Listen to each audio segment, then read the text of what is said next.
Hello, ladies and gentlemen, and welcome to Frantic Nerdcast, episode number 90. I am AJ. I'm Brock. And I'm Zac. And welcome back to another Frantic episode. How are we, lads? We're doing well. As you can see, if you are watching at home, we've got some fancy little slabs in front of us. So very, very keen to get into those. I'm okay. It's all good. Just jump straight in the show. It's fine. That's what we do. Okay, let's go. How you doing, Zac? I'm good. Let's talk about cards. Let me embarrass myself again with my card grading ability. So for those of you who haven't watched or listened before, basically we like to send some cards away and get graded. And then we like to guess what those grades are going to be before we get them back. And whoever has the most after a year or whatever, however long we do it, we haven't really decided yet. This is the only second time we've done it. It wins some form of a prize. When we say the most, we mean the most correct guesses. Yes, that's correct. And so this time we got a whole heap of cards graded with TCG, Trading Card Australia. So this is the batch we sent away at Collecticon in Newcastle. They had a booth there, so we sent a bunch away. Yes, 17. So up front, they did take a little bit longer than advertised. I understand that these companies are busy sometimes. Yes. They did say 43 days or something like that in their advertisements and whatnot. Basically a month late. Yeah, so we got them last week, and they said they'd be here the 20th of October, and at the time of recording, so the 20th of November. So about 3 weeks late. But overall, I said the quality of the cards so far look good. So we have not looked at the gradings yet. My wife took them out of the packaging, put our little patented Frantic Nerdcast grade hiders. The grader hiders. And we're going to reveal it in a moment for you. So basically, up on your screen right now, if you're watching on TV, if you're listening, sorry, you will see what we picked for all the cards. And so that is our grades that we sort of judged on by just looking at the cards of what they kind of look like, whether they're centered, all that kind of fun stuff. With our high-tech, detailed-orientated eyes. Yes. So what's going to happen now is we're going to cut to a different camera and we'll reveal them. This will not be in the audio version because that will be very boring for the audio people. So we will cut straight back for you and we'll give a quick summary of what happened. But anyway, on the clap from the team, we will cut to the other vision. 3, 2, 1. Okay, welcome from a different point of view at the Frantic Nerdcast Studios. Let's get straight into it. Let's go with Brock's Gundam Freedom. What do we got? 10! Yes! 10 is the highest you can get from TCG. Beautiful. Well done, Brock. All right, let's move on to Banger Links from another Gundam card. That is Zac's. Another 10! Oh. Another 10. Boom. All right, let's get the what is it called? Batvern. Oh! You can tell Zac did it. All right, the Batvern. What do we got? A 9. That's not too bad. I'll take that. I was expecting. All right, let's get Pikachu, Japanese version. There it is there. What do we got? A 9. Look at that. That's better than I think we all guessed. I agree. Let's go Gundam Witch and the Bride. This is going to be interesting. All right, here we go. And we're looking at 9.5. I knew it wouldn't be a 10 because it was off-centered art, but yeah, I'm very happy with that. Then we've got the the plus resource here. This is Brock's. And we've got a 10. 10. Boom. Look at that. All right. I did not. This is the one I'm looking forward to. Here's the toppled card. So this is a ZX where I'm hoping this is a 10. We all said 10s. Yes. And here we go. A 7.5. Oh. What happened there? I have no idea. Wow. Surely it's because Zac just dropped it. Yeah. Now we've got a Pidgeot EX. I'd love a 9. This is I'd love Zac's. a 9. And It's 8.5. The fact that is lower than the Noivern, wow. No, the centering's pretty bad. All right, let's go Bryson. That's all you know, bro. All right, Here Brock. we go. 7.5. Yeah, that's fair. That's fair. It's pretty badly offset up. Right. We've got an Eevee. We've got Eevee. Here we go. 9. Not bad. Not bad. Best thing that come out of Prismatic Evolution. We've got a Wii Cross here. Center Tokyo, level 2. It's A 10. Hey! I don't think I've got one. So we've got a level 0 Wecross Soy. Cool. 9.5. Not bad. Not bad. All right. The Articuno. Oh, this is not going to be great if that one was 7.5. Here we go. Here we go. 8. Oh, better than I thought. Better than I Alrighty. thought. Here we're back with Gundam. Dual Gundam assault mode. Bring on another 10. Here we go. Yes! 10. Another 10. Keep them coming, All right, baby. and then we've got the Unicorn Gundam Unicorn mode. A 10. And then Let's go. last I want to see that one Tengler. last. Here we go. And an 8 for the Tengler. Brendan, you got an 8. And There we our go. last card, we got the Shenlong Gundam. Come on, 10. 10. Yes. Beautiful. Way to finish. All right, we are back from unveiling our cards. For you that were watching at home on YouTube, you got to see the unveiling, should I say. For those of you who are listening, I'll do a quick rundown of what we got. We had the Freedom Gundam Resource. It got a 10. Noivern V, a 9. Dual Gundam Assault Shroud, a 10. The Freedom Gundam LR Double Plus, a 10. Benga Lynx, a 10. Unicorn Gundam, a 10. Pikachu Japanese Full Art, a 9. Pidgeot EX, an 8.5. Eevee Full Art, a 9. Tengler Full Art, an 8. Shenlong Gundam R Plus, a 10. Invitational Dia and Evil Eye Me Tia, 7.5. The Shock of the Night. Center Toko Level 2, a 10. The Witch and the Bride, a 9.5. Verizon, a 7.5. Soy, a 9.5. And Articuno, an 8. Now, we will chuck up all of those images on the Instagram so you can have a look at the cards and see if you think they will grade it fairly or not. And also... obviously, if you're watching at home, you saw it on the screen. So, all good. We can get past that. We can talk a little bit about it if you want now. The ZX card. So, I had a card, Invitational Dia. We all picked 10-4. It's a sensational looking card. It looks flawless. The only thing I can think of is there are some scratches and things that may not come up because of the detail on the card. But you really don't know. Yeah, and it's unfortunate. I really like the ones who give you sort of an idea as to why. I know when we went to Premiere, they give you the score as to what it came to and why, with your centering, your front surface, your back surface, and there's another. Yeah, there's four different categories. And that counts to your grade, which is great. Now this one, it doesn't tell you on the front side of what it is. There is a QR code on the back. However, that QR code takes you through to the TCG website. So, yeah, not sure. It would be great to find out why. I said they're great slabs. They visually look good. Yeah. I said they look 1,000 times better than PSA do. But yeah, that's not fucking hard though. No. But the only thing missing is just no notifications. I might go back and check my email before. Well, I know PCG. You can go on the website as well, and it shows you on the website under your where you paid and stuff. But we didn't go through the website, so. No, but I'll just check the email I got to see if there is anything there. But Brock, you must be very happy, mate. You got a lot of 10s in there, mate. I think all of them, weren't they? So, no, not all of them. I submitted 6 cards. I got 4 10s from those 6 cards, which I'm very, very happy with. But I'm also happy from the perspective of the 2 other cards, the Noivern and the Pikachu that I submitted. The Pikachu, I'm neither here nor there. It sort of got a grade that I'm okay with because I wasn't expecting 10 on it. But the Noivern, when we did our guesses, I said 8 or 8.5. And 8.5. Yeah, 8.5. And that was me hoping to get an 8.5 because I was not expecting it to get a good grade. I got it put in a slab because it's my favor't card art at the moment. Yeah, so I would really like to get one of these as well for my collection. And I actually picked it up on the day, and I'm like, you know what? Let's get this into a slab and looked after nicely. And it got a 9. I'm fucking stoked that it got a 9. Now, one of the big things is we don't really grade these to get to sell them and all that kind of stuff. This is more protect the cards that we like.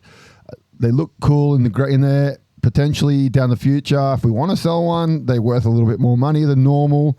But it's just generally just a nicer way to look at your cards and protect your cards that you really, really like collecting. Yeah, and it's a fun experience, I think. It really is. Okay, I found it. Okay. So thank you, TCG. It wasn't easy, but I found it. So there is a little serial number underneath the grading score. Okay, yep. And then if you go to the website, you can enter it. So for the card we all thought that was going to get a 10, centering 9.5, corners 7.5, edges 10, surface 7. Right. Oh, Okay. shit. Okay. Corners 7.5. Really? Shouldn't have had it sitting in your wallet all those years. God. Okay. Look, that's great. That TCG have that availability to go through and see what was going on and why. I think which it is would. I really think good. it's good that I've got there. So again, apologies for the immediate mistake there with not saying you had it when you clearly did. But I think having it a QR code on the back, like I think is it Tag that do that? I think Tag I'm Beckett, guessing maybe? that might be what that was meant to be, but it's kind of never happened or something like that. Maybe I don't know. Who knows? Either way, the information's there. You can jump onto their website, punch in your little ID code for it, and it'll I tell do you like why. that they did a bit of research with the names and all that kind of stuff on the top of the card. Yep. So like this ZX card that we're talking about, I had, because it's Japanese, I got it when I was in Japan. I had no idea what set it was from, where it was from, all that kind of stuff. I think I got it in a booster pack or something like that, maybe. And then they've at the top here, they've like 2023 ZX, Zillions of Enemy X, Idealized, Diabolos, Predator, gives me the card number, World Rare, Generation EX Pack, Volume 24. Like they've got all the information. It's pretty fucking good because it's the card I would have had no idea all that information. You can barely find this card online. So there you go. I would have thought so. They would have averaged the numbers to give you the grade. I thought that Pidgeot should be a 9. Centering 9, corners 8, edges 9, but surface 10. So that would average to a 9. well, it had a good surface. That's all that matters. Mate, lovely surface. Yeah, lovely corners, surface. when they point out the corners and you really look at them, they go, yeah, they're pretty shit. Yeah, that's fair enough. No, I'll give it to you. Thank you very much, TCG Grading. So we have another batch on its way. Yes, so we do. we sent another batch away at Comic-Con. One of them is going to get a very low score. What one's that? My Harley Quinn. Yes. You just wanted the Harley Quinn Yep. in it. But no, I'm really excited to see what the Entei I got from Crown Zenith is. That is actually a card where, if it grades well, could actually be worth a fair bit of money at the moment. So, fair bit of money relative to our collections, Yes. not a fucking top tier card, but it could be worth something. So Yes, but so thank you very much, TCG Grading, for doing our cards for us. Fantastic. We definitely will be grading with you again because they're nice looking cards. They look really good. And if you want to grade with them, you can go online, do TCG Grading, and I think from memory it's $14 Australian. I don't a card. know if that's the online price or if that was the Comic-Con sort of event. Yeah, Something around that super price. duper So price. it's not mentally pricing. And I mean, obviously to our American viewers and listeners, this means absolutely nothing to you because you guys are in America and you can get all the other card grading ones super easy. But for us in Australia, that costs us a fortune to send over to your companies. So it's really good that these companies in Australia have popped up and they're starting to grade for us. It was really funny. All that kind of stuff. I seen an advertisement during the week from PSA saying that they're coming to Asia Pacific so that we can unlock the realm and we can do the grading there and all that sort of stuff. You read past that first line, it says, we're setting up in, I think it was China, and they are a gateway. You send it to China so that China can send it to America to get graded. It's like, so the whole thing that they're trying to highlight is you do it this way, it'll be cheaper because you're not paying all of the current taxes and tariffs and all that sort of stuff to actually get it to America. So it's still a shit process. But anywho. So before we move on, though, and speaking of up-and-comers, so do you remember at Newcastle Collecticon, you won that mystery pack with the dice roll from TCV? Yes. They've started up their own grading business as well. So I heard they were looking at doing that. They've got their own slab machine to obviously seal the cards in the slabs and done all the designs and things like that. So I don't know if they're up and running completely yet, but if not, they will be very soon to be accepting cards as well. So yeah, go check out the TCV, the Collector's Vault. It's going to be interesting to see how that goes because I know, what I mean is how it goes from that cost factor because I know that some people grade it so that they can get a good rate or good grade so that they can on-sell it or make some money out So of it. we spoke to NJ Collectibles down at Collecticon, who has Comic-Con. worked. Comic-Con, yeah, who's worked with PCG that we graded with, and they sort of said, and like him as a card source said, basically if you get a 10 in something that's not like something like a TCG, he'll basically grade that as not a PSA 9. PCGs he's a bit more lenient with because he's seen their work and he thinks they're almost comparable to PSAs. But yeah, so a lot of the companies like the TCG sort of even their 10s are still graded a bit lower compared to your PSA prices, just because of the name and the brand that comes along with PSA. Yeah. Oh, okay, so you're not talking about you're talking about the actual cost that would apply to it. No, I'm talking about the selling price. So that's what I mean. He would buy a PSA 10 on this. Yep. He would buy he would buy it for like the 9. PSA 9 Yeah, price. Sure. Yeah.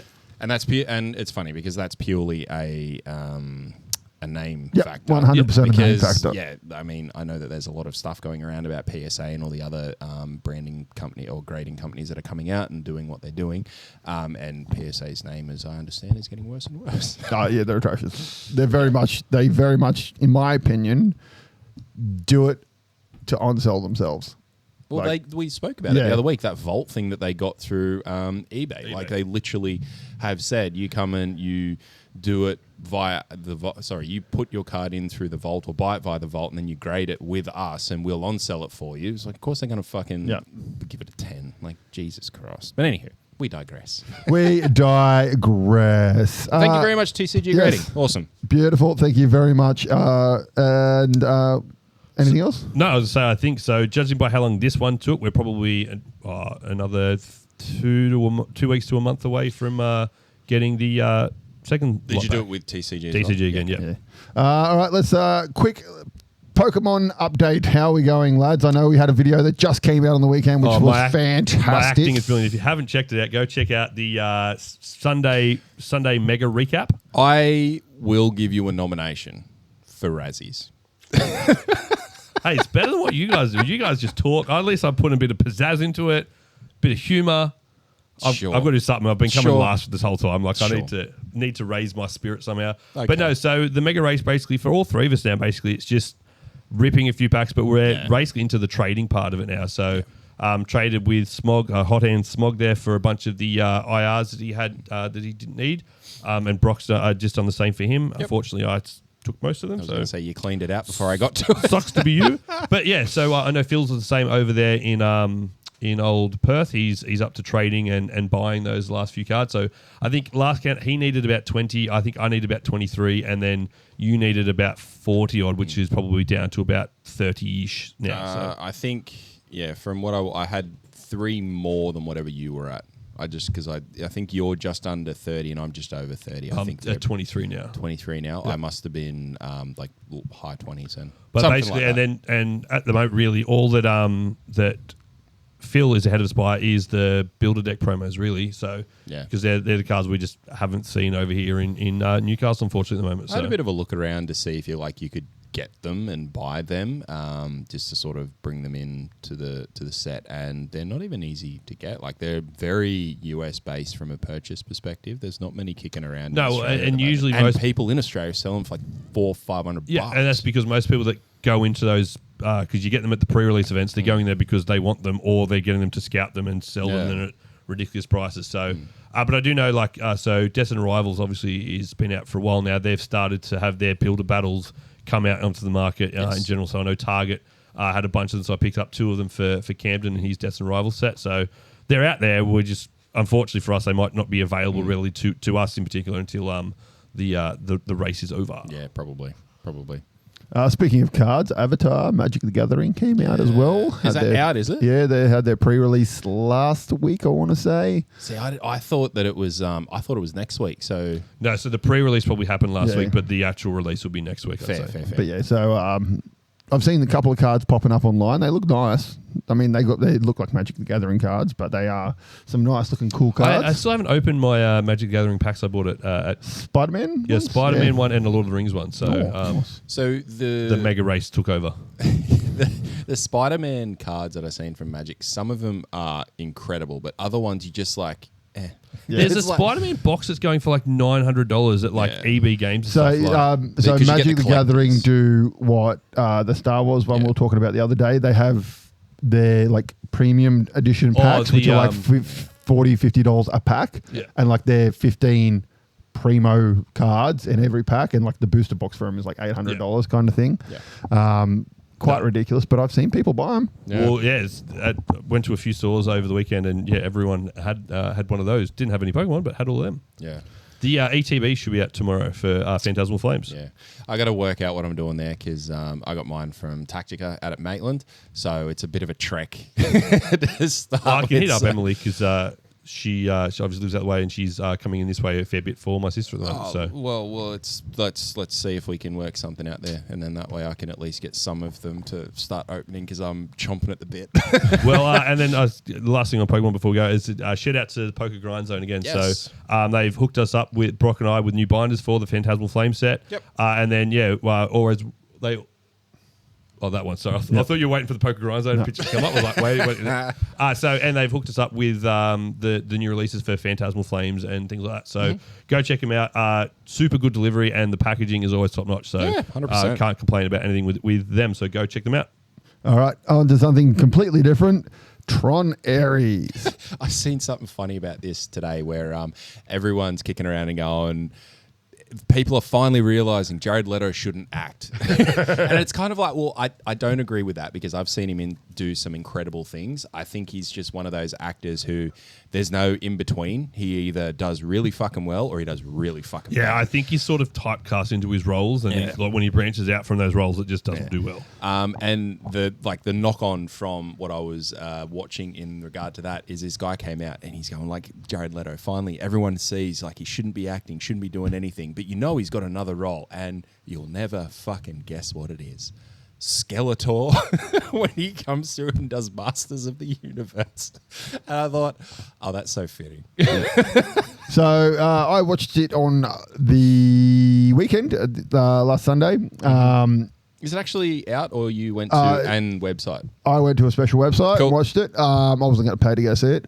Oh, so it's still in cinema. I believe it's still in cinemas, or it might have finished now. I'm not 100% sure. I thought Disney was getting a direct thing or some wouldn't- shit, or a quick, won't or a be quick too far off, I imagine, release, but because I don't think it made much money. Look, in all honesty, it wasn't a bad movie. Jared Leto could have been any actor. Yep. In all honesty, and he put nothing special at all, fine. but he wasn't bad in it. Yeah, okay. He's just one of those actors that people want to fucking hate. Yeah. He's not a bad actor. It's just there was nothing special about the role. Sure. That he couldn't. No one could have really brought anything to the role because the role's boring as fuck. It's an AI, isn't Yeah. it? Like, so he's an So AI. essentially, the story in this one, it follows on from Tron Legacy, but the main protagonist in Tron Legacy isn't in it. Yep. Essentially, he's Because the main protagonist was Clue, yeah? no. Antagonist was Clue. Yeah. Sorry. So he's up and done the runner from Encom, Yep. and he's left it. And these two sisters took over Encom, and then there's another rival company that's come up, and they're both trying. And the two sisters, one of the sisters dies a while back, right? Sure. And so it's about 15 years after the second movie now. Both companies are trying to find the permanence code in the old code that old mate from the original Tron created, Jeff Bridges. And essentially that will allow, because they can like 3D print things from the grid into the real world, but it only lasts 29 minutes and then it disintegrates. So they need the permanence code to make this stuff do it. Encom's chick is trying to 3D print trees that have fruit on it and all this kind of stuff. Whereas the other company is 3D printing soldiers and tanks and flying naturally. things and stuff for the military. And so it turns into this big thing of we need to find the permanence code. Jared Leto is the main security protocol program for the other company. Essentially, he comes in and he kind of has to try and hack the main chick from Encom. But while he's doing it, he kind of sees all her memories of her sister and all this kind of stuff, and like all the messages that she's sent in the past and videos she's recorded, all that kind of stuff. And he starts to get like human feelings, kind of things like sympathy and all that kind of shit. And so he kind of switches sides and helps her and all that kind of stuff. Sure. So and then eventually the movie ends how you think it's going to end. But the coolest scene in it, which will lead me on to another point, is old mate from the other company is hacking NCOM's server. And the way that represented in the grid is like a beam shoots down and then Jared Leto and like 5 other sort of programs all come in and they're like burglarizing. So they're cutting into it and stuff and they're going through all the code and like doing all this kind of stuff. And then they launch antivirus software. So like a whole horde of fucking blue dudes come out and start fighting the red dudes. There's like big martial arts fights and shit. It was really, really cool. It's a really interesting concept because like you get people every day who are doing some form of hacking, like to just get the really, really particular visual on what's happening behind the keys. Like that's really cool. That's very much what Tron and Tron Legacy was. It was the visual representation of the digital world, with Tron Legacy more so being, are they real? Yeah. Kind of that philosophical question of are they real or not. And then that's what this one tried to sort of expand on, but by bringing them into the real world. Yep. And it just doesn't work as well. It needed to take place in the digital world. Sure. What I think could have been a lot better was if it was more of a, because they're the two rival companies, you could have had their two rival servers and somehow they connected via a network and they fight kind of that way. And like that sort of is them trying to find the permanence code within the server and stuff like that instead of in the real world and this whole 29 minutes fucking bullshit. Because at one point the factory where he's made is up here and he's going to a city down there and it's like he's on a motorbike. It's like that motherfucker's going to take longer than 29 minutes to get to that city. He's falling apart by now. He's going to hit traffic. It's over. That's not happening. Right. And then when another one's flying in this big thing and it's like just super slow moving over the city and stuff, it's like, no, like you've expired by now. Not happening. Yeah, but it wasn't a bad movie by any means. It does not deserve everything that it's getting. So it's a throw on and give it a watch. Sit back, enjoy, don't expect anything from it, and just have fun with it. And like the music's good because it's 9 Inch Nails, not as good as Daft Punk. Question for you, because the original Tron, I've never seen the original Tron. Yep. Never watched it. When Legacy came out, I watched it and fucking loved it. I love Legacy. See, that got panned as well. I know, and that's what I was going to say. Like, it got panned, but if you talk about Legacy now, it's got, and even the first Tron, it's got that cult following. Yeah. Do you think this will fall into the same boat? Will. Yeah, it definitely will. But do you think it's because of the movie or because it's associated with the other Trons? Because it's part of the saga. Yeah, okay. Yeah, because they do tease a potential fourth one at the end, which probably won't happen for another 15 years, just like this one. And they kind of like, it's like essentially spoilers. Okay, spoiler warning done. It's Jared Leto, essentially. He's now permanent. Yeah, sure. And he goes out looking for Flynn? No, Flynn's the main guy. Flynn's Jeff Bridges. Flynn's son. Flynn's kid. And the chick who came into the real world from the grid in the second one. Oh, yeah. Because she was the original permanent or whatever. Yeah, she was an actual program born within the grid kind of thing. Like a life form born within the grid, which I thought was a fucking cool idea. Yeah. And they didn't even touch on that in this one. Like they don't really touch on the second movie at all in this one, except for that. Maybe that was deliberate. Bring it all together. But it was enjoyable. You know what was really cool? The bike, because we saw it at PAX. It looks sick in person. Well, there's a chase scene in this one on the bikes, and like a lot of it looks like it was filmed for real, and like the bikes are real, and we saw it. They look pretty fucking sexy, I must say. Yeah. Yeah. Yeah, the line, every time we walked past it, the line to like sit on it and take a photo was like long enough for it was like, I like it. I don't like it Not that much. All right, what do we want to jump into next, guys? Something else? All right, you can talk about this one, Brock. Bring her back. Oh, this was so fucking good. So this is from the Filippo brothers, a couple of Aussie guys who I've been following for many, many, many years. Watched them when they were doing like a bunch of YouTube type things. Like you go and check out their Nerf battles. They're really funny the way that they escalate through to full on basically like war zones within their own house, but they've gone and done all of the effects and makeup for it to make them look like extremely gory Nerf battles. Anywho, they're brilliant. they did Talk to Me, which was, I think that came out last year. That was their directorial debut, and it was fucking incredible. Couple of Aussie boys doing an Australian horror movie, and it was really, really good. This one, I think this one, rather than being horror, falls a little more in between thriller and horror. It's a bit more of a slow burn, but it is done in a way that is just brilliant. It puts you on the edge of your seat, not knowing what is going to happen. And then something happens, and when it does, you just kind of like, fuck yeah, like that was awesome. There's this one scene about halfway through where you just don't know what's going to happen, and you don't think anything is really going to happen. But basically, there's the main kid. He's 17, not far from being 18. Oh, they did the Babadook as well. Did they? Yeah. I actually didn't know they did that. They were in the camera and electrical department. Yeah, I was going to say they didn't direct it. But yeah, so the premise of the story is that you got a brother and sister. Their dad dies, I can't remember if they're step or half. I think they're stepbrother, stepsister.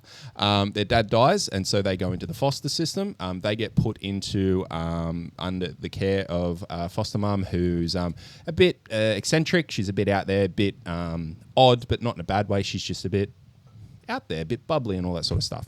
Quirky. Yeah, quirky. But she has another foster kid, and the other foster kid, he is portrayed as very, very strange. And even like very early, the boy who's now come into the place, he even says, "Oh, that boy is like super weird," and there's a whole thing between him and the foster mum.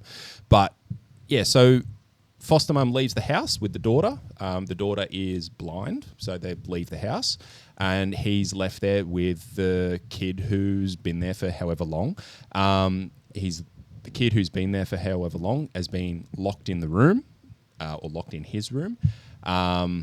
The new foster kid comes in and goes, "Oh, that shit," breaks him out of the room, says, "Come on, let's have some food," cuts a piece of apple for him. Now, as I said, you don't really expect much to sort of really happen because it's just cruising through a scene. And then gives him the apple to have on the end of the knife, and he just grabs the knife. And you're like, "Oh, yeah, I've seen that coming," so he's going to slice his hand. And then the guy says, "Oh, come on, let go, let go, let go." And he doesn't. He's like, "Oh, fine." He just starts chomping on the fucking knife. Not the apple, the knife. And you're like, "Oh, fuck." And then like it sort of goes close up with his mouth and whatnot. You're like, holy shit, like they're getting in amongst this. And then he's like grabbed the knife to try and get it away from him while he's still chomping on it and everything. You're like, oh, fuck. Like it's very in your face and very brutal the way that it's done. But then the follow-on, they sort of continue it in that he gets the knife off of him. His face is all sorts of fucked up.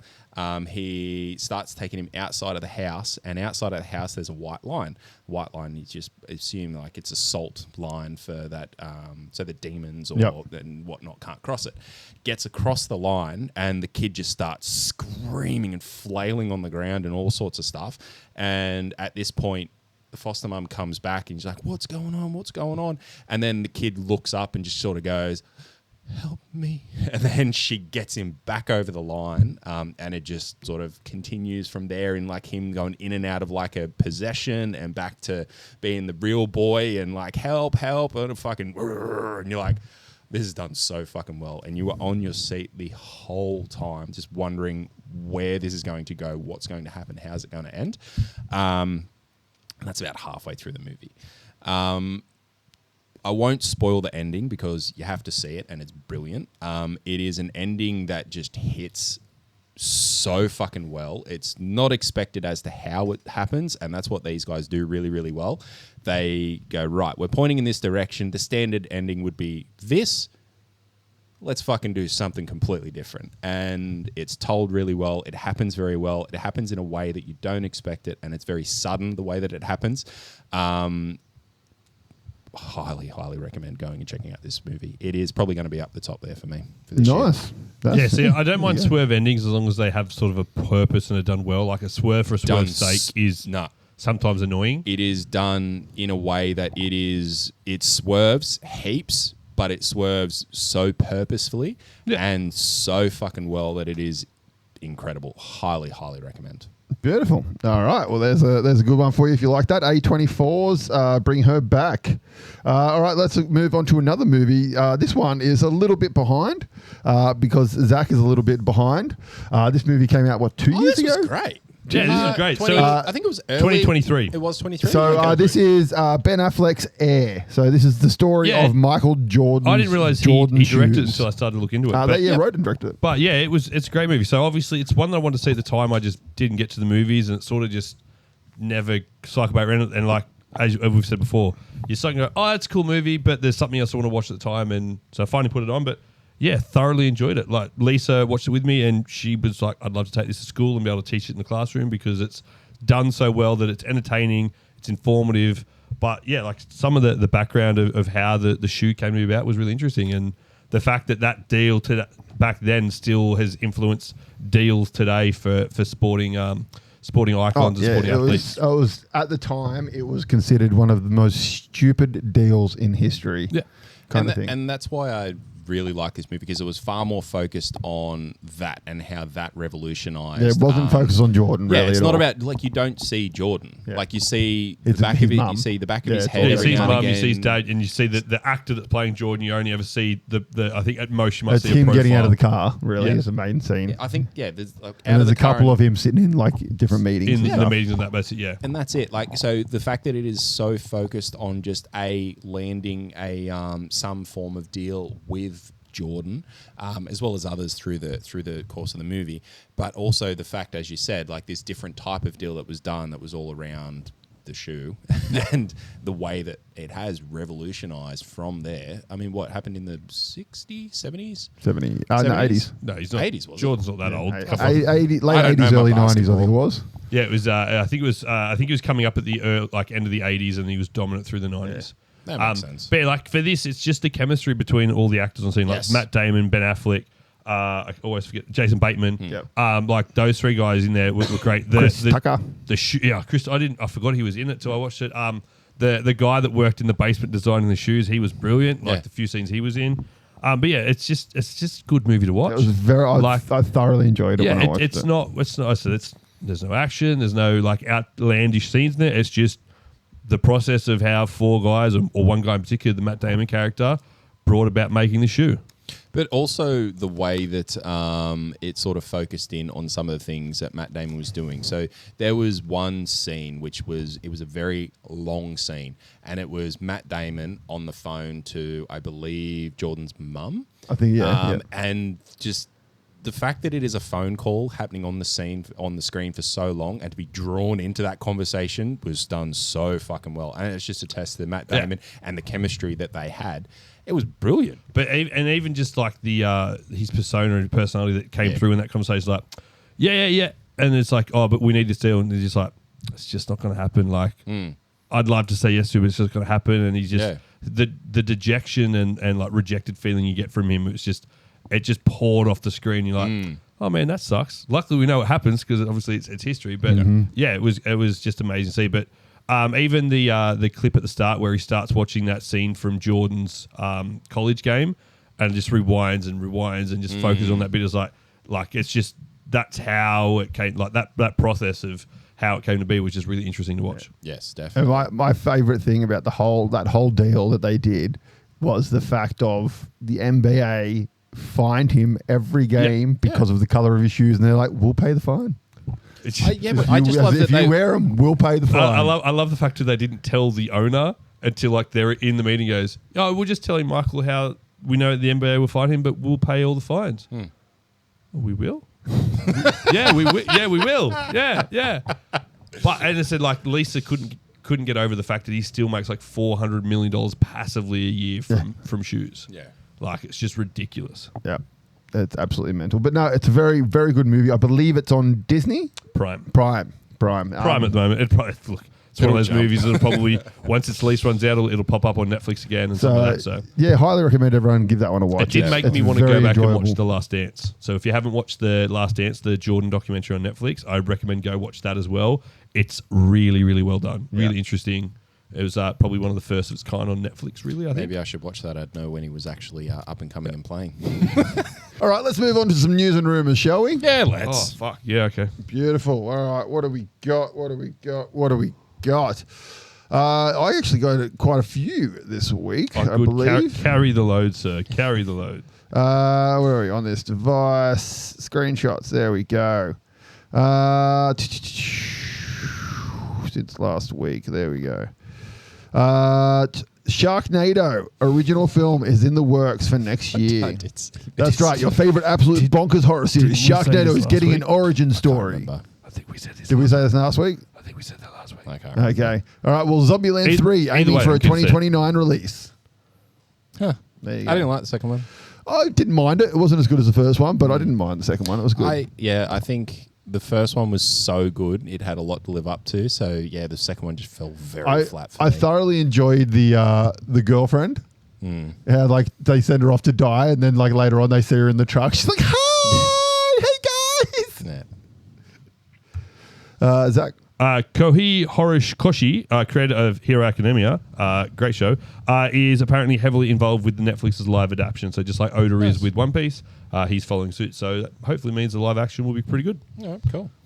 I chuckled at this. Netflix has confirmed it has severed ties with Liam Hemsworth following a series of negative reactions even before the film's official release. Oh wow! Someone didn't do their AI double checking. Anyways. Okay, so this one's a really cool story that I seen the other day. So Stuart Duncan, he's a 40-year-old from Timmins, Ontario, quit his web developer job to run Ortcraft, a Minecraft server for children with autism, full time. He created it in 2013 after seeing parents search for bully-free gaming spaces. The server received 752 emails within 48 hours. And now has 8,000 users. He upgraded from the bottom to the top tier hosting within 8 days, and the heavily monitored platform uses plugins preventing swearing and fighting, with players earning helper ranks. After 6 months, Duncan started receiving confessions from 2 suicidal children weekly who felt bullied. Parents report children are interacting better and making friends at school because they were learning how to socialize more from the Minecraft server. Marvelous. Good on So him. that's a little bit of good that comes out of the horribleness that is Minecraft. It caused a lot of fights at school. So there is an upcoming movie coming from DreamWorks, and apparently it's going to be an unlikely cross between Coco and Hangover. Manny Jacinto is starring in it, and it's a Filipino folk tale that's going to be really fun. Yeah. What a mix. Yeah. Coco and Hangover, all right. I can throw that out there. I'll do 2 very quick ones. 28 years later, Bone Temple is coming to theatres on January 16. So that's been... Have you seen it yet? I am halfway through it. I'm sorry, it's just not acceptable. I wasn't listening. What are we talking about? That's just not 28 years later, the Bone Temple. So it comes out on January 16. For the I'm long-time halfway listeners, which I know that you're out there, will know that these two were frothing over this movie Yes. forever. Yes. And the fact that you have not finished watching it yet, it's not acceptable. I have reasons. I will tell you offline. But my other one very quickly is Snyderverse has restored, coming to Netflix, with all of this fucking talk around like Snyder coming back and all the bullshit around this. Like Netflix might buy him or Paramount might buy Warner Brothers and all the fucking rest. It's whatever. I am interested by this, though, an animated finale movie titled Nightmare, based on concepts for Justice League 2 and 3. So the intention is that apparently it release on Netflix in 2028. I don't think it'll happen. I like the concept and the idea of it, and especially from an animated perspective. Would love to see it. Don't think we will. I don't really care. He's Zack Snyder. I've lost all faith in that man. Yes. So this is a little fun one, then I'll do a proper one. New study finds sleep schedule is a myth invented by women to stop you from becoming I Batman. saw that. Then the actual I one. have been sent that many, many times. The actual piece of news that I found is while attending a Liverpool Comic Con this weekend, Michael Rosenbaum shared the the original cast would love to make an animated Smallville series, Yeah. That'd be sweet. which would be fucking fantastic. Well, speaking of DC, James Cameron says he and Robert Rodriguez have sworn a blood oath to do at least one more Alita movie. So that was the Delete. Battle Angel Alita. Yeah. I did see that. Ooh, excuse me. Did you like the first movie? Loved the first movie. Excellent. So, got this thing saying, thank you, Guillermo del Toro, for adapting Frankenstein. Now we want a picture of Dorian Gray, the story of Camilla, Dr. Jekyll and Mr. Hyde, and the Phantom of the Opera. Yeah. Please hurry up. Yeah, in his Monsterverse. Mike Flanagan says his vision for Gotham in the new Clayface movie wasn't inspired by Reeves' Gotham, but rather Batman the Animated Series and Feats of Clay, one of the best episodes, e.g. the episode where we're introduced to Clayface. Okay. Yeah, So right. that's I'm excited by that because Yeah, I fucking love 100%. that show. Yeah, that'd be awesome.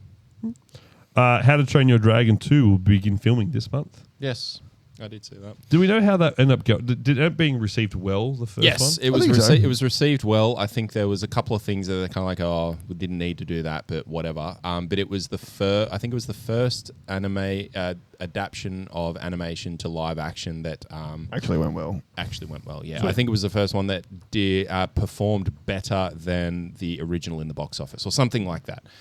Yeah, killed it. Received well. It's been doing well.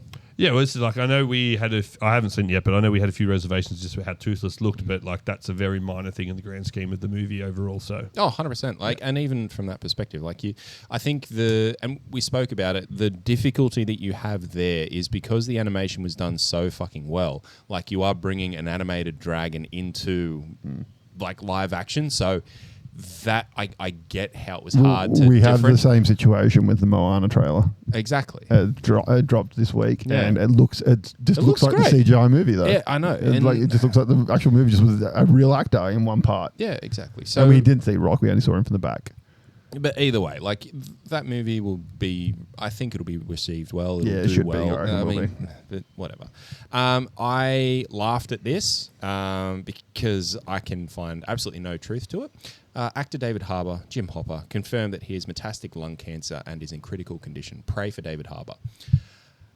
It came from left field during the week. I'm like, what the fuck? Like, is this just something on the coattails of all the other Yeah, stuff he's no. been going through? Like, That's clickbait there. So I right went. there. I didn't click on it, but I definitely did some googling. Yeah, no. That's stupid. That's so dumb. So Sadie Sink, who we do know is from Stranger Things, Yep. Ginger from Stranger Things, she is officially appearing in Spider-Man, the new Yes. Spider-Man that's coming out. But we don't know who she is. It's still unknown what character she's playing. Because I think the two big ones that I've seen, which were like kind of likely, was it was Toby and MJ's Daughter. daughter, and that bring in like that multiversal factor. But the other one that I seen, which was quite interesting, is they're just making it nice and simple that it's Tom Holland Spider-Man's new girlfriend. Which I reckon it's probably going to be. Yeah. But she is in Secret Wars. Yes. She has been cast in Secret Wars officially, which means it is a more major role potentially than just a girlfriend. Well, no, what I mean is like that's how the introduction Yeah. will occur, but everyone will get her name and just be like, oh, that's what they fucking did. Supposedly, the current rumor is that she is playing Madeline Pryor, Okay. which I'm all for because we have both said, who's Madeline Pryor, Zach?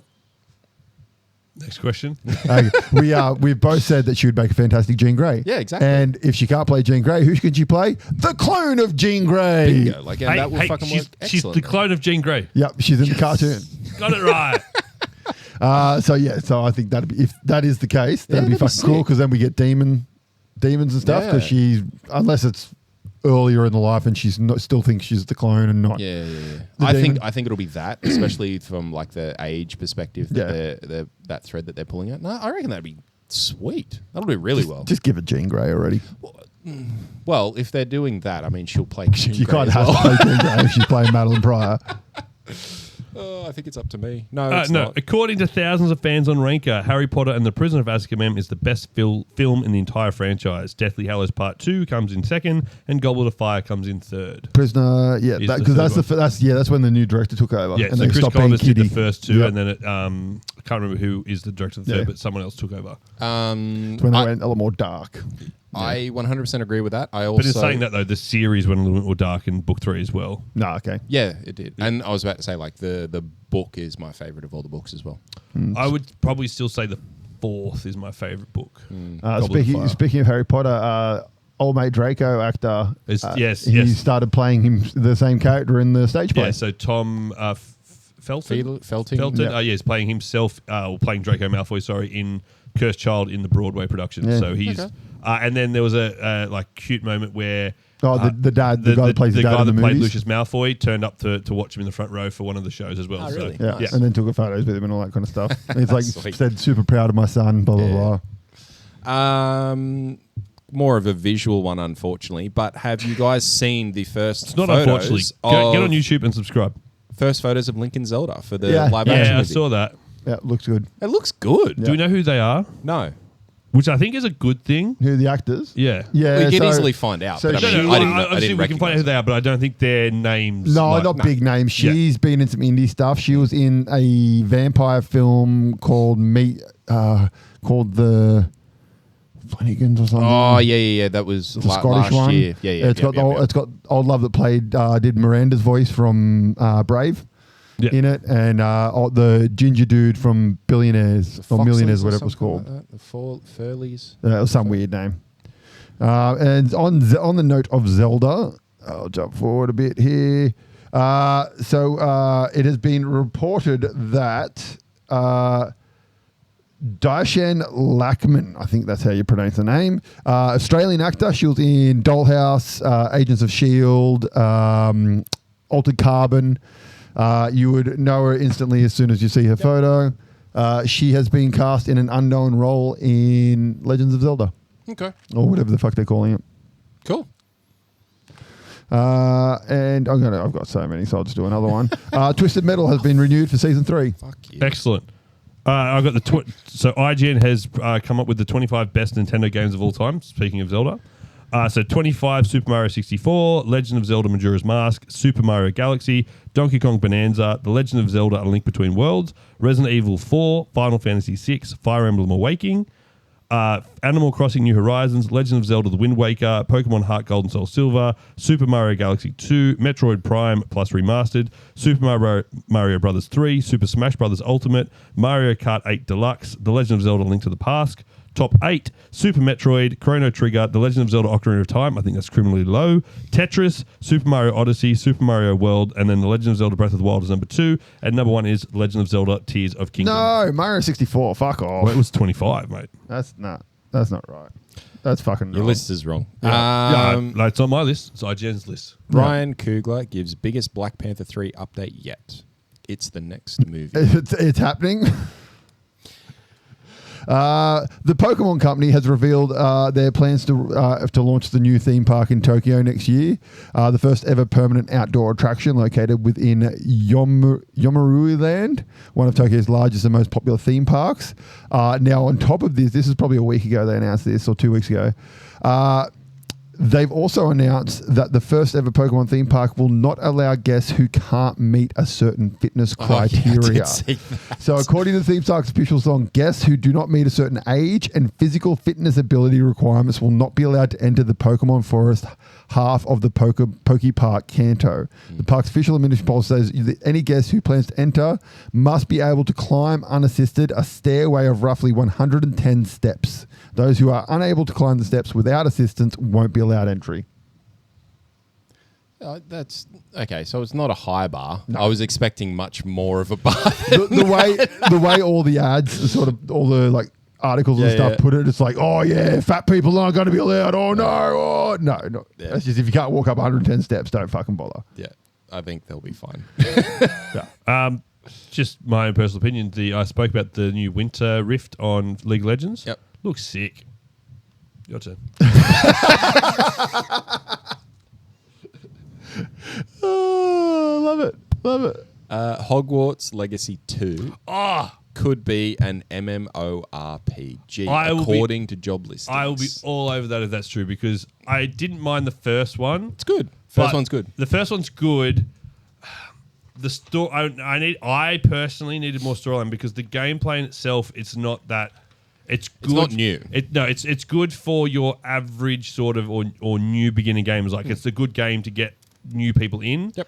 But for existing gamers that play a lot, like it's just the same old. Like, and the storyline was okay, but it didn't like. I wanted more like Easter eggs into the Harry Potter world, which I know they couldn't do because they didn't have rights to a lot of the characters' names and things. Didn't have the rights. It was 100 years prior, I think, from the actual Hogwarts. They still could have done something, but like they just. But I remember there were some lawsuits going around at the time with names and things. Yeah, which is fair. So. But I mean, the game's fine. It's very reminiscent of your open world type maps that you go through, anyways. But this will definitely give it a new edge. I think it'll make it very interesting. I'd be very interested to see how they go about it because obviously your MMORPGs. Obviously, you're going against the big daddy like WoW to see like what they do to give it their own twist. Because there was Warhammer Online that was back in the day. That was really cool, but they could never get their systems working properly. So it was always buggy and glitchy, and everyone walked away because of that. So long as they don't have bugs and glitch, I reckon they will, because that's the way everything does. Everything these days is, hey, we've just about finished it. That's a deadline. Release it, and then we'll do a patch. But I mean, we'll see what happens. It's got the potential to be very good. We got Code 8, the Netflix movie with Stephen Amell and his cousin, the two of them. Whatever his name is. They're doing a Kickstarter for a comic book. I believe it's going to be based between 1 and 2. I think a comic book would be so much better than a movie because it gives them much more flexibility as to what you can do within it. I think that'd be fucking awesome. And then also One Punch, the show, Captain Muziki is a track star turned hero in the show. Apparently, the next episode of the show, she's going to be coming out. She's in the manga. She's not in the anime yet, apparently. But she is based on Michelle Janecki, who is an Australian hurdle jumper. She does the little dance before she runs. Yeah, right. It's like a little jiggy dance thing. You would have seen it. It was massive during the Olympics that she was in. So the character is actually based, her like physical appearance and stuff is based on her. Cool. Just with anime additions. I've got a ranking of the most hated service. Got a ranking of the most hated TV characters of all time. So before I go into it, who would be your most hated TV character? The chick from Halo. Yeah, she's up there, but she's up there for me, but she's not on this list. Oh. I went straight to fucking Jenny, but that's movies, not TV shows. Most hated. There's a Simpsons character in it. No, they don't bother me. Poochie. That's Poochie. From Itchy and Scratchy. Yeah. You've go got through it. King Ramsay from Courage the Cowardly Dog. Callie Lou, I don't know who that is. The whiny 4-year-old bald cartoon character. That's all the description I got. Scrappy Doo. Rachel Berry from Glee. Ted Mosby. Ross Geller. Dawn Summers from Buffy. Livia Soprano. Skylar White from Breaking Bad. Ramsay Bolton from Game of Thrones. And Joffrey Baratheon from Game of Thrones.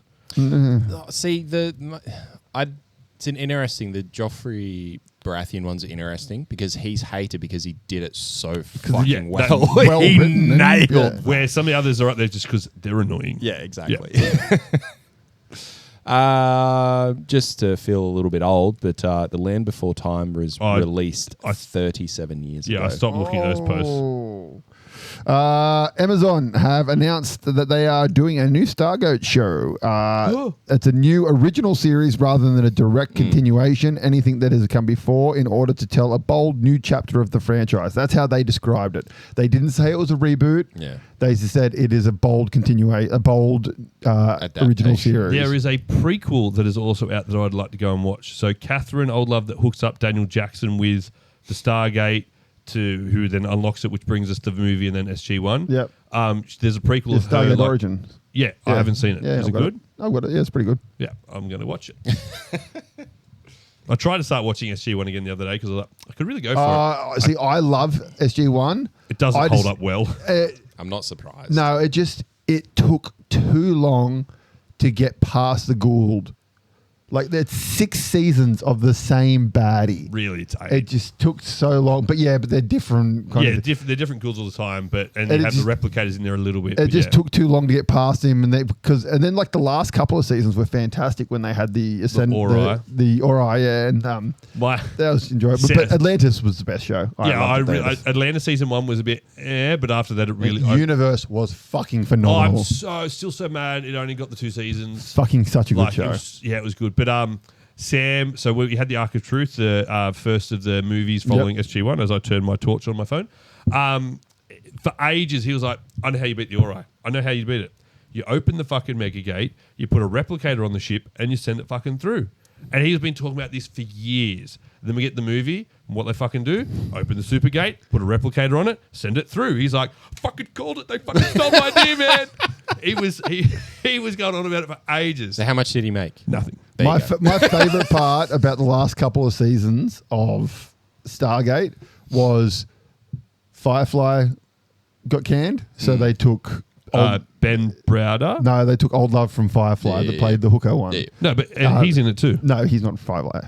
And then Farscape got canned, no, so they he's took on Ben Farscape, Browder and sorry. Claudia Black from Farscape. And they're just like, we'll just take all these great actors from these different sci-fi shows and put them in.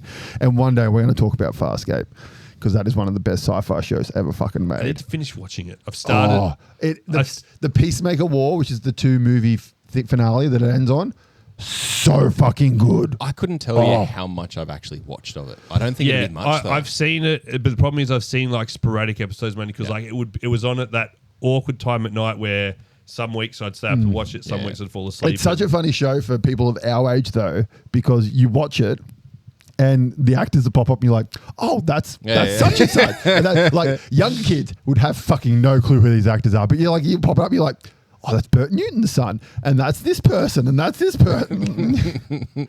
Oh, so good. So, and before we move on, another good thing about the last two seasons of SG1 was RDA's cameos were fantastic. Like he just pop up and he's like, give a fuck I'm anymore. I'm here to cause chaos and I'm all for it. Like it was fantastic. He did not give a fuck anymore. It was great. I'm done. All right. I've got shots from like 3-4 weeks ago. That's all I got left. I got one very quick one that I stumbled across today, which I had no idea about, but was really interesting. So Kevin James, he's an actor. You'll see him, you'll know him through a whole bunch of stuff. Have you watched it yet? I was going to say there's a movie that's just come out. Playdate. He's in Playdate. with It's Playdate fucking with great. Kevin Richardson. It's It looks awesome. so good. So I didn't realize he is an incredible artist. Oh, yeah, he's trolling the internet at the moment. Yeah. No, that's not Kevin That's James. not Kevin. Who is it? It is Kevin James. He's Yeah. he's trolling everyone, pretending to be this art teacher guy who is. Yeah, I got that. But is it him doing Yeah. the art? Yeah, it's him. exactly. So yeah, I know that it's Kevin That's James. that's what he does. He trolls the internet all the time. which is fine. But the thing is that this is Mr. Taylor. Yep. Sorry, this is Matt Taylor. I'm like, hey, back with Mr. Taylor and whatnot. I'm like, okay, whatever. He's just doing a thing. But just that aside, like the art that he did, and like he just did like an oil piece Charcoal on painting, I think it was, wasn't it? This was That he one? said oil something, okay. but anyways, Oil charcoal. The end, I'm just like, oh yeah, he's just going to go on there and like do a cartoon doodle type thing and just like take the piss and have some fun with it. But it was fucking incredible.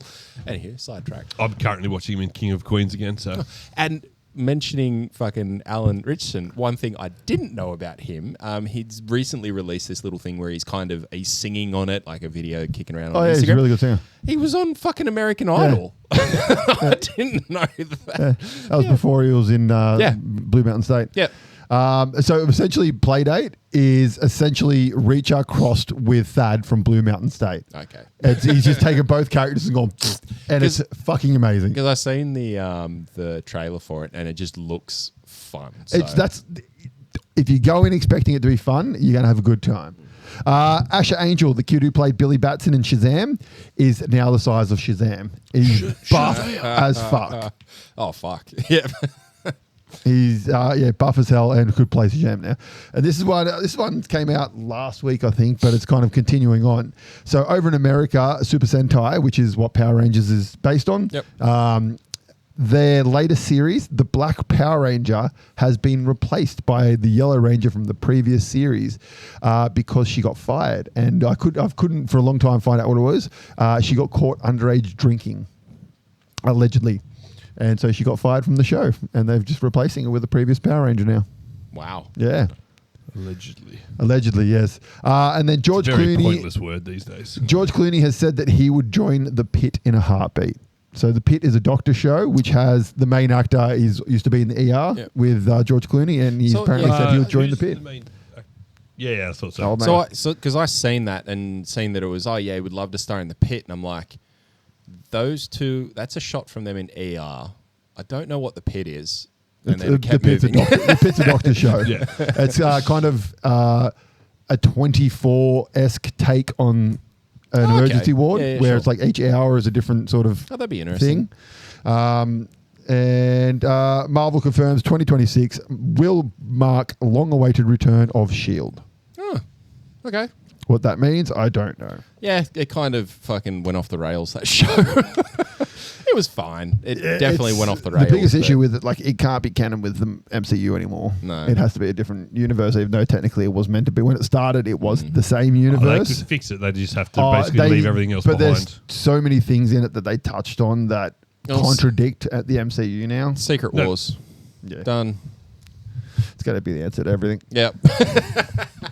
It's the new 42. I think they've had Secret Wars in the back pocket for a long time, and someone in a meeting fucking probably caught Kevin Feige's just gone in and he's just gone, it's time for Secret Wars. All right, guys, it's happening. Secret Wars, let's do it. Okay.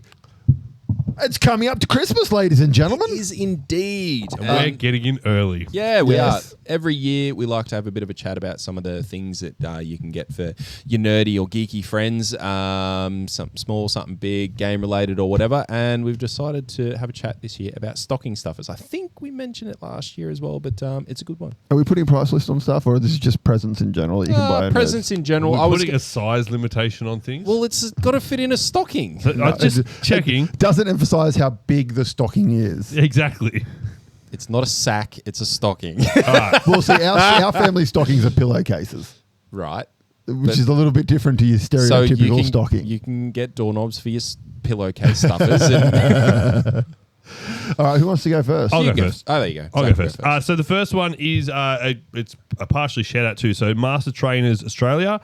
So he is a binder printing service as well as makes the That's the one you got? yeah makes the tags for the binders. So if you have a card collector out there, especially Pokemon, but even if they're into some sort of other TCG, like Gundam, for instance, you can send him your binder and he will do the artwork. Or, as I said, for Pokemon, mainly, he's got these cool binder tags, so perfect for the stocking stuffer to put in and can marry up to the set they're collecting for that binder. So Brock and I have got a couple, and they are lovely. Yeah, they good are quality.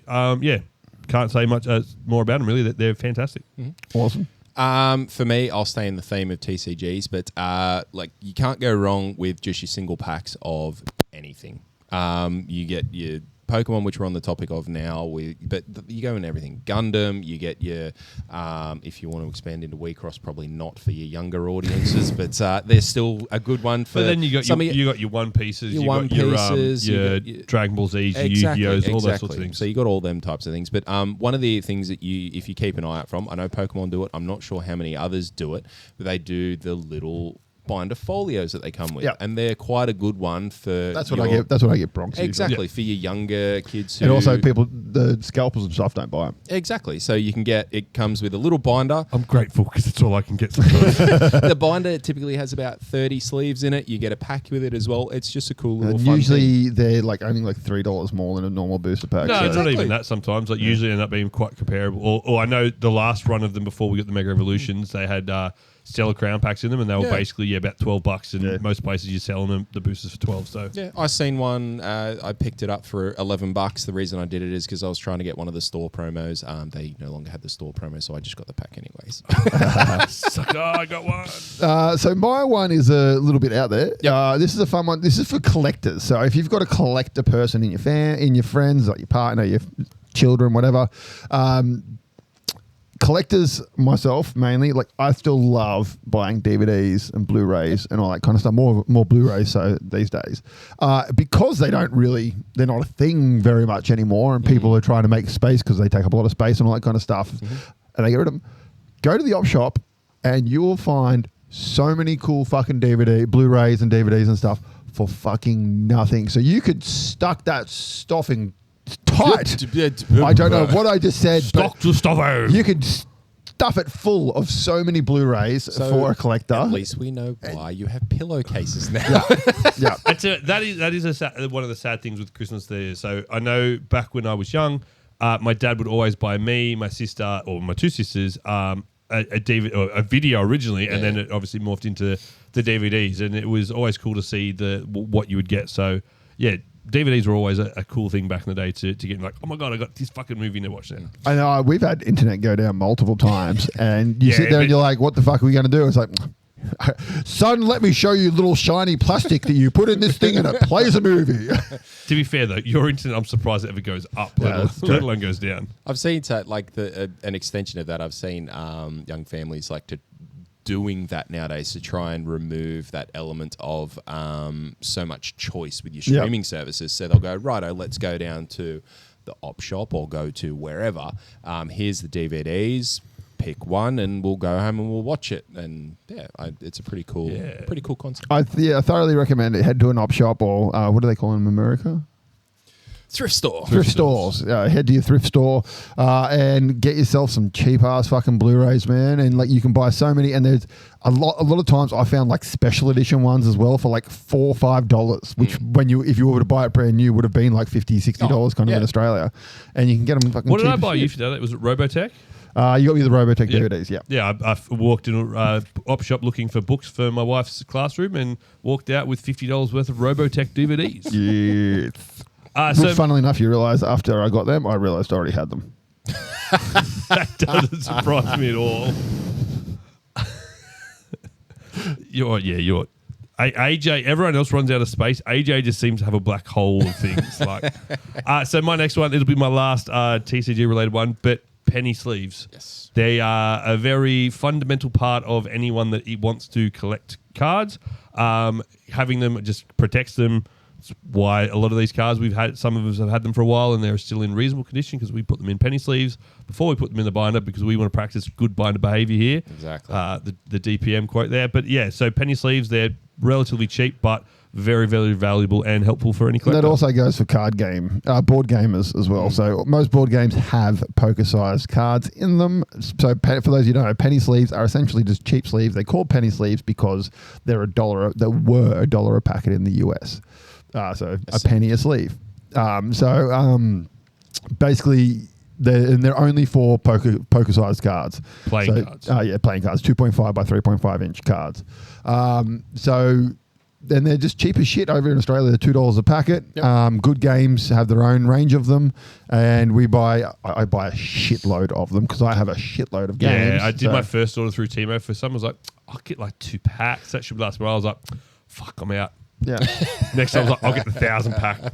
Yeah, so I'll buy a box of them, which is 1,000, and I'll go through that pretty fucking quickly. If I'm doing all my, because I got a shit ton of deck builders and stuff, which will have 300 to 400 cards per game, kind of thing. So you go through it pretty fucking quick. Yeah, they're quite an innocuous looking thing, but they are very valuable to anyone. And I said, if you've got kids collecting Pokemon, it's a great thing for them to have because it helps them protect their cards and teach them to look after it. And if you have board games and you have not sleeved your cards, you're a fucking monster.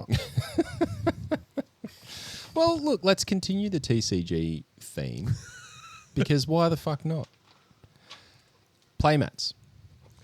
Playmats. Playmats are excellent. They're basically just a place for you to easily access and play with your cards while you're going through. If you're playing, if you are opening, if you're collecting, if you're just going through the process of sorting your cards out. If it's anything along those lines. Your playmats, they come in a fairly reasonable size. They are good. They'll go into the stocking quite nicely. They're typically reasonably priced, especially if you keep an eye out for some of those specials. So basically, for those of you who don't know what a playmat is, essentially it's just an oversized mouse pad, neoprene, basically what your wetsuits are made out with the fabric on top. So when you put the card on it, you can sort of push down and actually pick up the cards really easy.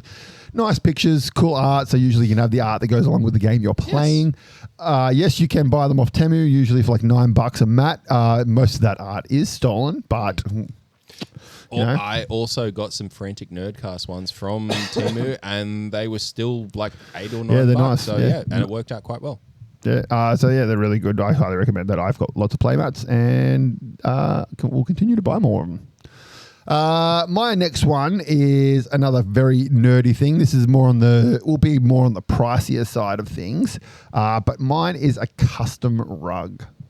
So you can get lots of these on Etsy. There's lots of people around that do them. You can bribe AJ to make you one. Fuck no, I'm not doing that. Way too much effort.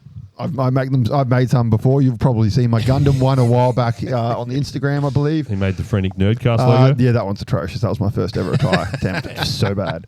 But yeah, if you go on Etsy and sites like that, you can find people that make them. And a lot of they do a lot of Pokemon ones. There's some really, really cool Charizard and Gengar ones out there that I've seen. We saw them. There was stalls at both Comic-Con and PAX for them, and it was like, I could really buy one, but yeah, they are a little exy. So they're usually starting at about $90 for a smaller one, and you get the bigger ones, and you're going to get up to you a are couple definitely hundred paying for the stuff. person's time and labor to put into it because they're actually not that cheap to make. Yeah. Like I've made them. My Gundam one would have cost me about $80 to make in materials. There you go. Not including my time. But that's what I'm saying. Like for as much as the materials are, as you said, there is be there. The time for it to be done well and done correctly, and like just watching them with like the buzz cutters and like edging out like all the lines and stuff. Like someone to painstakingly do that, it's worth the money. Really, if you want to see what we're talking about, go and check out Nerdforge on YouTube and Jazza. Nerdforge do a gigantic Studio Ghibli one, which is phenomenal. Like it's so big, it's ridiculous, like nearly a story tall. And then Jazza did one with another YouTuber who does the rugs and stuff, and they made a giant Monopoly board.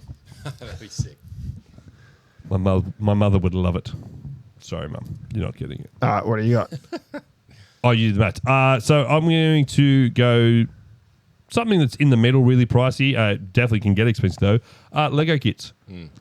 Always good. So yeah, especially nowadays, like Lego is obviously it's still fun for kids just to pile in Lego, but everyone's liking to buy those collector kits now. When really you can buy a Lego kit for just about any sort of theme or story arc. Like I know I've got a few Harry Potter ones I've got to build at home. I'd love if they started to dabble more into the anime world and then collected some One Piece ones or some other things like that. But yeah, Lego kits for as small or as big as you want, you can find the size, and yeah, usually everyone's pretty happy with Lego now. Yeah, definitely.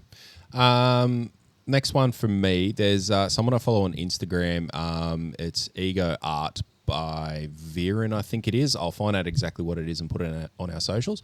But they make a whole bunch of epoxy lamps.